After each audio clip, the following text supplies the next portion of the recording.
নবী হুরায়রা রাদিয়াল্লাহু তাআলা আনহু বলেন, রাসূল সাল্লাল্লাহু আলাইহি ওয়াসাল্লাম বলেছেন, মা আমারতুকুম বিহি ফাখুযু, পৃথিবীর মানুষ তোমরা শোনো, আমি তোমাদেরকে যা আদেশ দিচ্ছি তা তোমরা মান্য করো। ওয়া মা নাহাইতুকুম আনহু ফান্তাহু, এবং আমি মুহাম্মদ তোমাদেরকে যা করতে নিষেধ করি তা তোমরা বর্জন করো। একই কথা আল্লাহ পাক রব্বুল আলামিন বললেন এবং মুহাম্মদ সাল্লাল্লাহু আলাইহি ওয়াসাল্লাম বললেন।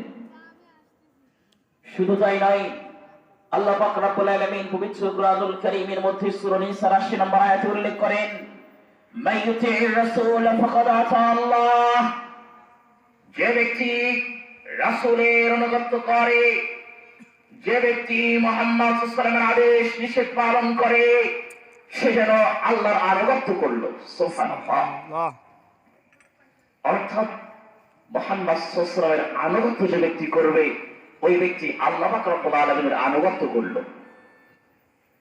অন্য আয়াতের মধ্যে বলা হচ্ছে, পবিত্র কুরআনুল কারীম সূরাতুল আল ইমরান ৩১ নম্বর আয়াতে আল্লাহ পাক রব্বুল আলামিন বলেন, হে মুহাম্মদ, তুমি তোমার উম্মতদেরকে জানিয়ে দাও, কুল ইন কুনতুম তুহিব্বুনাল্লাহ, তারা যদি আমি আল্লাহকে ভালোবাসতে চাই, আমি আল্লাহকে যদি তারা ভালোবাসে, ফাত্তাবিউনি, তাহলে তুমি মুহাম্মদ তোমার অনুসরণ করে।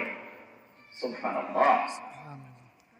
আপনি কি বুঝতে পারছেন কথার কত দাম? আল্লাহ পাক রব্বুল আলামিন স্বয়ং বলছেন, মুহাম্মদ উম্মতদেরকে জানিয়ে দাও, কুল ইন কুনতুম তুহিব্বুনাল্লাহ, যদি তারা আমি আল্লাহকে ভালোবাসতে চাই, ফাত্তাবিউনি, তাহলে সে তারা যেন তোমার আনুগত্য করে, তুমি মুহাম্মদ তোমার আদেশকে মানে, তুমি মুহাম্মদ তোমার নির্দেশকে মানে। যদি তারা করতে পারে, ইউহিব্বুকুমুল্লাহ, আমি আল্লাহ তাদেরকে ভালোবাসবো। সুবহানাল্লাহ। আল্লাহ ভালোবাসবেন আপনাকে যদি আপনি মুহাম্মদের কথাকে অনুসরণ করতে পারেন। শুধু তাই নয়, আল্লাহ পাক রব্বুল আলামিন এখানেই থেমে থাকেননি, এখানেই তিনি স্তব্ধ থাকেননি। এরপর পরে বলছেন, ওয়াগফির লাকুম যুনুবাকুম, আমি তাদেরকে ভালোবাসবো যারা আমার নবী মুহাম্মদ সাল্লাল্লাহু আলাইহি ওয়াসাল্লামের অনুসরণ করে। ভালো তো বাসবই। ওয়াগফির লাকুম যুনুবাকুম, ওদের জীবনের সমস্ত গুনাহ ক্ষমা করে দেব। সুবহানাল্লাহ। আল্লাহ গফুরুর রহিম, নিশ্চয়ই আল্লাহ হলেন দয়াময়, তিনি হলেন গফুর, তিনি হলেন গফফার। সুবহানাল্লাহ। তাহলে মুহাম্মদ সাল্লাল্লাহু আলাইহি ওয়াসাল্লামের কথার কত দাম, কত মর্যাদা বোঝাতে পারিনি মারায়া আপনাদেরকে, যে আল্লাহর রাসূলের কথার কত দাম। অথচ আজকে পৃথিবীতে এমন নামধারী মুসলিম আছে যারা মুহাম্মদ সাল্লাল্লাহু আলাইহি ওয়াসাল্লামকে মানতে চায় না। ঠিক কিনা? আপনাদের এখানে আছে, আমাদের ওখানে ঠিকই আছে, যারা মুহাম্মদ সাল্লাল্লাহু আলাইহি ওয়াসাল্লামের তাকেই মানতে চায় না। তার কথা তো বাদই দিলাম, তাকেই মানতে চায় না। আছে না? নাম দিয়ে চলে আহলে কোরআন। তারা বলে আমরা আহলে কোরআন, অথচ আজকে পৃথিবীতে তারা এখন পর্যন্ত বুক ফুলে চলাচলা করছে, মুহাম্মদকে বাদ দিয়ে আল্লাহর আনুগত্য করতেছে। যারা বলে থাকে যে আমরা কোরআনকে মানি না, আমরা হাদিসকে মানি। নাউযুবিল্লাহ, নাউযুবিল্লাহ। আমি বলি তোমরা কোরআনকে মানো, তোমরা হাদিসকে মানো না, তোমরা কোরআনকেই মানো না। ঠিক, তোমরা কোরআনকে অস্বীকার করো। কারণ যে কুরআনুল কারীমের মধ্যে আল্লাহ পাক রব্বুল আলামিন বলছেন, আমার রাসূলের আনুগত্য করতে, যেমন আমার পয়গম্বরের আনুগত্য করতে বলেছেন, সে মুহাম্মদকে তোমরা বাদ দাও। তোমরা কুরআনুল কারীমের সূরাতুল হাসরের ৭ নম্বর আয়াতকে অস্বীকার করবে। যদি তোমরা রাসূলের আনুগত্য না করো, রাসূলকে অস্বীকার করো, পবিত্র কুরআনুল কারীম সূরাতুন নাজমের ৩ এবং ৪ নম্বর আয়াতকে অস্বীকার করবে। তোমরা যদি রাসূলকে বাদ দিয়ে আল্লাহকে মানতে চাও, সূরাতুন নিসা ৮০ নম্বর আয়াতকে অস্বীকার করবে। তোমরা যদি আমার নবী মুহাম্মদ সাল্লাল্লাহু আলাইহি ওয়াসাল্লামকে বাদ দিয়ে আল্লাহকে মানতে চাও, তাহলে তোমরা পবিত্র কুরআনুল কারীম সূরাতুল আল ইমরানের ৩১ নম্বর আয়াতকে অস্বীকার করবে। ঠিক। আর যারা পবিত্র কুরআনুল কারীমের একখানা আয়াতকে অস্বীকার করে, নিঃসন্দেহে তারা কাফের। আরে আল্লাহর রাসূল সাল্লাল্লাহু আলাইহি ওয়াসাল্লাম তো ইসলামের প্রথম দিকেই সর্বপ্রথম যার মুখ থেকে ইসলামের কথা উত্তোলন হয়েছিল, সর্বপ্রথম যে ব্যক্তির মুখ থেকে ইসলামের কথা উত্তোলন হয়েছিল, যে ব্যক্তির মুখ থেকে তাওহীদের কথা উত্তোলন হয়েছিল, যে ব্যক্তির মুখ থেকে রিসালাতের কথা উত্তোলন হয়েছিল, যেই ব্যক্তি গোটা মানব জাতিকে আল্লাহ পাক রব্বুল আলামিনের পথ দেখিয়েছিলেন, সেই ব্যক্তি হচ্ছেন মুহাম্মদ সাল্লাল্লাহু আলাইহি ওয়াসাল্লাম। জানেন না আপনারা, যখন আল্লাহ নবী মুহাম্মদ সাল্লাল্লাহু আলাইহি ওয়াসাল্লাম হীরা গুহায় ছিলেন, ওই সময় সর্বপ্রথম ওহী নাযিল হয়েছিল। জিবরিল আলাইহিস সালাতু ওয়াস সালাম এসে বলছিলেন, হে মুহাম্মদ পড়ো, ইকরা, তুমি পাঠ করো। আমার নবী বলছিলেন, আনা বিকারি, আমি পড়তে জানি না। জিবরিল আলাইহিস সালাতু ওয়াস সালাম তাকে বুকের মধ্যে ধরে চাপ দিয়েছিলেন। 3 দিনবার চাপ দেওয়ার পরে আল্লাহর রাসূল সাল্লাল্লাহু আলাইহি ওয়াসাল্লাম পড়া শুরু করে দিয়েছিলেন। ওই সময় আল্লাহর রাসূল হীরা গুহা থেকে যখন আসলেন, সর্বপ্রথম ইসলাম গ্রহণ করেছিলেন খাদিজা, সাইয়েদানা খাদিজা রাদিয়াল্লাহু তাআলা আনহা।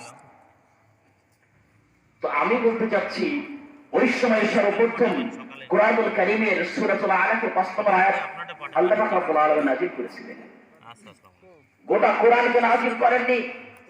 কোরআন ওই সময় লিপিবদ্ধ হয়নি, কোরআন ওই সময় পেটেন্ট হয়নি, পরিপূর্ণ হয়নি, কমপ্লিট হয়নি। যিনি সর্বপ্রথম এই তাওহীদের দাওয়াত দিয়েছিলেন, যার মুখ থেকে বের হয়েছিল, যার মুখ থেকে কোরআনের কথা বের হয়েছিল, সেই ব্যক্তির মুখ থেকেই হাদিস বের হয়েছে। অর্থাৎ যারা হাদিসকে অস্বীকার করে, নিঃসন্দেহে তারা কাফির। তারা মুহাম্মদ সাল্লাল্লাহু আলাইহি ওয়াসাল্লামকে তো মানে না, আল্লাহকেই মানে না।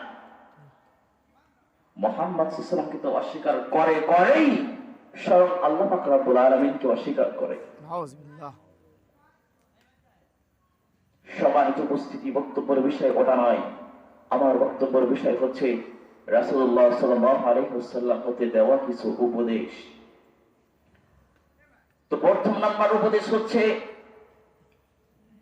5টি জিনিসের জন্য 5টি জিনিসের মর্যাদা, 5টি কাজের জন্য 5টি পুরস্কার। عن ابي هريره رضي الله عنه قال قال رسول الله صلى الله عليه وسلم من يأخذ عني هؤلاء الكلمات فيعلم بهن أو يعلم من يعمل بهن. فقال أبو هريرة فقلت يا رسول الله صلى الله عليه وسلم فأخذ بيدي حتى 5: اتق المحارم تكن فتنة أبد الناس، ارض بما قسم الله لك تكن أغنى الناس، وأحسن إلى جارك تكن مؤمنا، وأحب للناس ما تحب لنفسي تكن مسلما، ولا تكسر الضحيك فإن كسرة الضحيك تميت القلب. মুহাম্মদ সাল্লাল্লাহু আলাইহি ওয়াসাল্লাম বলেন, হাদিসটি বর্ণনা করেছেন আন আবি হুরায়রা, যে হাদিসটি পাবেন আপনি জামিআত তিরমিজি শরীফের 2305 নম্বর হাদিস। আল্লাহর রাসূল সাল্লাল্লাহু আলাইহি ওয়াসাল্লাম দেওয়া উপদেশ, 1 নম্বর উপদেশ হচ্ছে আল্লাহর নবী মুহাম্মদ সাল্লাল্লাহু আলাইহি ওয়াসাল্লাম বলেন, মাইয়া খুযু আন্নি হাউলাইল কালিমাত, হে সাহাবারা, তোমাদের মধ্যে এমন কোন ব্যক্তি আছে যে ব্যক্তি আমি মুহাম্মদ সাল্লাল্লাহু আলাইহি ওয়াসাল্লামের কাছ থেকে কথা শুনবে, আমি মুহাম্মদ সাল্লাল্লাহু আলাইহি ওয়াসাল্লামের কাছ থেকে আদেশ নিষেধ শুনবে, ভায়ালাম বিহিন না ইয়ালাম বিহিন, যা শুনে সে নিজে আমল করবে, অপরকে আমল করার জন্য তাগিদ দিবে। এমন কোন ব্যক্তি আছে যে ব্যক্তি আমি মুহাম্মদ সাল্লাল্লাহু আলাইহি ওয়াসাল্লাম হতে কথা শুনবে, নিজে আমল করবে, অপরকে আমল করাবে? কোন ব্যক্তি আছে? فقال أبو هريرة فقلت يا رسول الله صلى الله عليه وسلم, আবু হুরায়রা রাদিয়াল্লাহু তাআলা বলেন, فقلت يا رسول الله, আল্লাহ রাসূল সাল্লাল্লাহু আলাইহি ওয়াসাল্লাম, আমি আছি যা আপনার মুখ থেকে কথা শুনবো, নিজে আমল করব, অপরকে আমল করাবো, আমি আছি। তখন আবু হুরায়রা বলেন, আল্লাহর রাসূল সাল্লাল্লাহু আলাইহি ওয়াসাল্লাম তখন ফাখাযা বিয়াদি হাত্তা 5, আবু হুরায়রা বলেন, তখন আল্লাহর নবী মুহাম্মদ সাল্লাল্লাহু আলাইহি ওয়াসাল্লাম আমার হাত ধরলেন, ধরে বলছেন ফাখাযা বিয়াদি হাত্তা 5, হাত ধরে 5টি উপদেশ আমাকে দিলেন, 5টি কথা আমাকে বললেন।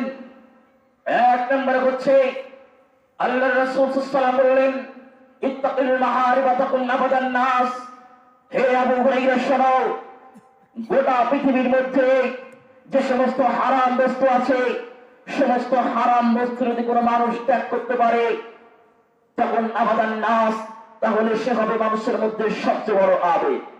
সুবহানাল্লাহ। কথাগুলো বোঝার চেষ্টা করবেন। আবু হুরায়রা বলছেন, আল্লাহ নবী মুহাম্মদ সাল্লাল্লাহু আলাইহি ওয়াসাল্লাম আমার হাত ধরলেন, হাত ধরে 5টি উপদেশ দিলেন।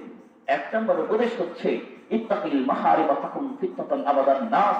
আল্লাহ নবী বলছেন, আবু হুরায়রা শোনো, তাম পৃথিবীর মধ্যে, গোটা পৃথিবীর মধ্যে যত হারাম বস্তু আছে সমস্ত হারাম বস্তু ত্যাগ করতে পারলে তুমি হবে মানুষের মধ্যে সবচেয়ে বড় হবে,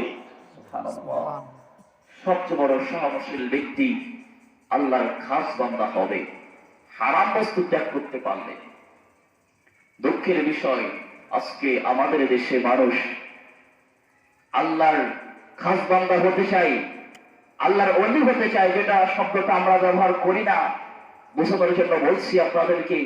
আজকে আমাদের সমাজে মানুষ আল্লাহর ওলি হতে চায় মাজারে গিয়ে, পীরের দরগায় গিয়ে। তারা বলে যে পীর সাহেবের কাছ থেকে যদি মুরিদ না হয় তাহলে আল্লাহর ওলি হওয়া যায় না, বায়াত গ্রহণ না করলে আল্লাহর ওলি হওয়া যায় না, পীর সাহেবের সোহবত না নিলে, মাজারে খেদমত না করলে আল্লাহর ওলি হওয়া যায় না। অথচ বিশ্ব ইচ্ছামাদার পয়গম্বর বলছেন, আবু হুরায়রা শোনো, ইত্তাকিল মাহারিবা তাকুন ফিতনাতান আবাদান নাস, তুমি আল্লাহর ওলি হতে পারবে, মানুষের মধ্যে সবচেয়ে বড় আবেগ হতে পারবে যদি তুমি হারাম বস্তু ত্যাগ করতে পারো। সুবহানাল্লাহ। আপনি কোনটা নেবেন দেখুন। মুহাম্মদ সাল্লাল্লাহু আলাইহি ওয়াসাল্লাম বলছেন, আল্লাহর ওলি হতে গেলে, খাস বান্দা হতে গেলে তুমি হারাম বস্তু ত্যাগ করবে। আর আজকে আমাদের দেশের কিছু আলেম বলছে, পীরের দরবারে গেলে, পীরের মুরিদ হলে তোমরা আল্লাহর ওলি হবে। কোনটা নেবেন? সম্মানিত উপস্থিতি, এই জন্য হারাম বস্তু ত্যাগ করতে হবে। অনেকে আবার হারামই বোঝে না, হারাম কাকে বলে এটা বুঝতে চায় না, যদিও বোঝে মানতে চায় না। হারামের কয়েকটি সংখ্যা বলি। হারাম হচ্ছে যেমন সুদ খাওয়া হারাম, জেনা ব্যভিচার করা হারাম, নেশাদার দ্রব্য পান করা হচ্ছে হারাম, বিড়ি, সিগারেট, ইয়াবা, জর্দা, গোল, তামাক পান করা হচ্ছে হারাম। আজকে দুঃখের বিষয় বলতে হয়, আমাদের দেশের এক শ্রেণীর আলেমগণ তারা বলেন জর্দা হারাম নয়, জর্দা হচ্ছে মাকরুহ। নাউযুবিল্লাহ। তারা বলতে চায় জর্দা হারাম না, জর্দা হচ্ছে মাকরুহ। কারণ তারা বলে, যারা এগুলো বলে যে জর্দা হারাম নয়, জর্দা মাকরুহ, আমি মনে করি তারা নিজেরাই জর্দা খায়, এজন্য ফতোয়া উল্টা ঘুরিয়ে দিয়েছে। যারা এগুলো বলে যে জর্দা হারাম না, তারা বলে তারা জর্দা খায় বিদায় ফতোয়া দিলে নিজের গায়ে পড়ে যায়, নিজের দিকে পড়ে যায় হাদিস বললে, এজন্য তারা বলে জর্দা হারাম নাই, জর্দা হচ্ছে মাকরুহ। অথচ জামানোর পয়গম্বর বলছেন, ইন্নামা ইউহিল্লুত তাওবা, আল্লাহ রাসূল বলছেন, ইন্নাল হালালা বাইয়িন ওয়া ইন্নাল হালালা বাইয়িন, নিশ্চয়ই হালাল স্পষ্ট, হারাম স্পষ্ট। অথচ আল্লাহ রাসূল সাল্লাল্লাহু আলাইহি ওয়াসাল্লাম মধ্যে বলছেন, কুল্লু মুসকিরিন খামরুন ওয়া কুল্লু মুসকিরিন হারামুন। আল্লাহ নবী মুহাম্মদ সাল্লাল্লাহু আলাইহি ওয়াসাল্লাম বলছেন, কুল্লু মুসকিরিন খামরুন, প্রত্যেকটি নেশাদার বস্তু হচ্ছে মদ। যে বস্তু অল্প পরিমাণ ভক্ষণ করলে মানুষের বিবেক নষ্ট হয়ে যায়, মানুষের সেন্স নষ্ট হয়ে যায়, মানুষের হিতাহীন জ্ঞান থাকে না, ওই বস্তু হচ্ছে মদ। আল্লাহ নবী বলছেন, গোটা পৃথিবীতে যে বস্তু মানুষ ভক্ষণ করলে মানুষের বিবেকের আশ্রিত পড়ে যায়, মানুষের বিবেক নষ্ট হয়ে যায়, ওই বস্তু হচ্ছে মদ। আর মদই হচ্ছে হারাম। কোথায় যাবে? আল্লাহ নবী বলছেন যে কুল্লু মুসকিরিন খামরুন ওয়া কুল্লু মুসকিরিন হারামুন, যে বস্তু অল্প পরিমাণ ভক্ষণ করলে মানুষের হিতাহিত জ্ঞান চলে যায়। এখন আপনি দেখেন, যদি কোনো ব্যক্তিকে আপনি একটা জর্দা একবারে খাইয়ে দেন, দেখি তার অবস্থা কেমন হয়। দাঁড়িয়ে থাকতে পারবে? অসম্ভব, চিতে পড়ে যাবে। এসব আল্লাহ নবী বলছেন, যে বস্তু অল্প পরিমাণ ভক্ষণ করলে মানুষের জ্ঞান আচ্ছাদিত হয়ে যায়, মানুষের জ্ঞান চলে যায়, ওই বস্তু বেশি পরিমাণ ভক্ষণ, কম পরিমাণ ভক্ষণ করা হারাম। ওই বস্তু হচ্ছে মদ, আর মদই হচ্ছে হারাম।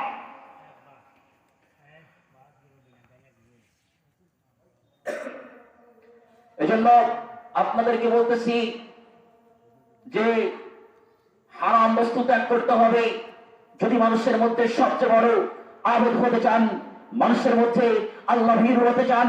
সাহাবায়ে কেরামরা হারাম থেকে বাঁচার জন্য কত চেষ্টা করতেন, একটা আরবি কিতাব আছে, আরবি জিয়ারুস সালিহিন। এই আরবি কিতাবের মধ্যে হযরত আবু বকর সিদ্দিক রাদিয়াল্লাহু তাআলা আনহুর একটি ঘটনা বর্ণনা করা আছে, তিনি কিভাবে হারাম থেকে বেঁচে থাকতেন। লক্ষ্য করুন, একদিন আবু বকর সিদ্দিক রাদিয়াল্লাহু তাআলা খুব ক্ষুধার্ত ছিলেন, ক্ষুধার জ্বালায় ছটফট করতেছেন। তার খাদেম তাকে দেখে খুব মলিন হয়ে গেছে যে আবু বকর সিদ্দিক রাদিয়াল্লাহু তাআলা ক্ষুধার জ্বালায় ছটফট করতেছেন, খুব ক্ষুধার্ত হয়ে গেছেন। ওই সময় ঘরের মধ্যে কিছু হারাম খাবার ছিল। কি ছিল? হারাম খাবার ছিল। আবু বকর সিদ্দিক রাদিয়াল্লাহু তাআলা যখন ঘরে আসলেন, তার খাদেম তাকে দেখে তিনি হতভম্ব হয়ে গেলেন যে আবু বকর সিদ্দিক ক্ষুধার জ্বালায় ছটফট করতেছে। ওই সময় কোনো কথা না বলে ঘর থেকে হারাম খাবার তার সামনে দিলেন। যখন আবু বকর সিদ্দিকের সামনে হারাম খাবার দিলেন, আবু বকর সিদ্দিক ক্ষুধার জ্বালায় কোনো কথাবার্তা না বলেই খাবারগুলো খেয়ে ফেললেন। কথাবার্তা বললেন না, ক্ষুধার জ্বালায় ছটফট করতেছে।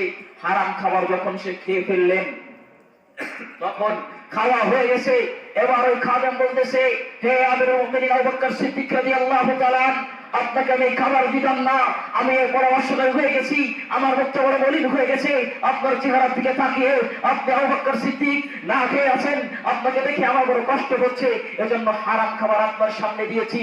যখন আবু বকর সিদ্দিক শুনলেন যে খাবারটি তিনি ভক্ষণ করেছেন, যে খাবারটি তিনি খেয়েছেন সেটা হারাম খাবার, ওই সময় আবু বকর সিদ্দিক বললেন, লাউলাম তাখরুজ হাযিহিল লুকমা ওয়া ইল্লা মা নাফসি বিয়াদি, আমি আবু বকর বেঁচে থাকবো আর আমার বুকের মধ্যে হারাম খাবার থাকবে, পশ্চিম কালো শোভা পাই না।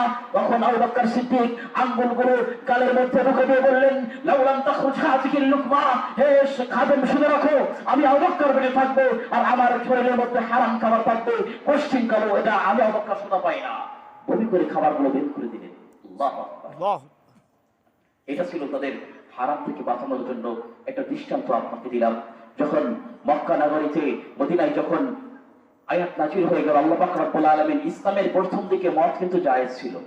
ইসলামের প্রথম দিকে মদ কিন্তু হারাম ছিল না, জায়েজ ছিল। কিন্তু যখন হারামের ঘোষণা আসলেন, সূরা মাইদা 91 নম্বর আয়াত যখন নাযিল হলেন, আল্লাহ পাক রব্বুল আলামিন দেখেন বললেন, ইয়া আইয়ুহাল্লাযীনা আমানু ইন্নামাল খামরু ওয়াল মাইসিরু ওয়াল আনসাবু ওয়াল আসলাম রিজসুম মিন আমালিশ শাইতান ফাজতানিবুহু লাআল্লাকুম তুফলিহুন। এই কথা যখন বললেন, তখন আমার নবী মুহাম্মদ সাল্লাল্লাহু আলাইহি ওয়াসাল্লাম একজন ঘোষককে পাঠিয়ে দিলেন, মক্কা নগরীতে যাও, তুমি আজকে ঘোষণা দিয়ে আসো, আল্লাহ পাক রব্বুল আলামিন মদকে হারাম করে দিয়েছেন, এই ঘোষণা তুমি মক্কা মদিনায় প্রচার করে দাও। ওই সময় কিছু মানুষ মক্কার মদের গিলাস নিয়ে বসে আছে, কিছু মানুষ মদের টেবিলে বসে আছে, কিছু মানুষ মদ পান করছে। যখন ওই ঘোষক যে বললেন, আল্লাহর নবী মুহাম্মদ সাল্লাল্লাহু আলাইহি ওয়াসাল্লাম বলেছেন, আল্লাহর পক্ষ থেকে আয়াত নাযিল হয়েছে, আজকে এখন থেকে মদ হারাম করে দেয়া হয়েছে, মদ জুয়া হারাম করে দেয়া হয়েছে। একথা যখন একজন ঘোষক বললেন যে আল্লাহর নবী বলেছেন মদ আজ থেকে হারাম, এই কথা শোনার পর যার হাতে মদের গিলাস ছিল, যার হাতে মদের জগ ছিল, যে মদ পান করেছে, মদের গিলাস সঙ্গে সঙ্গে ছুঁড়ে মেরেছে।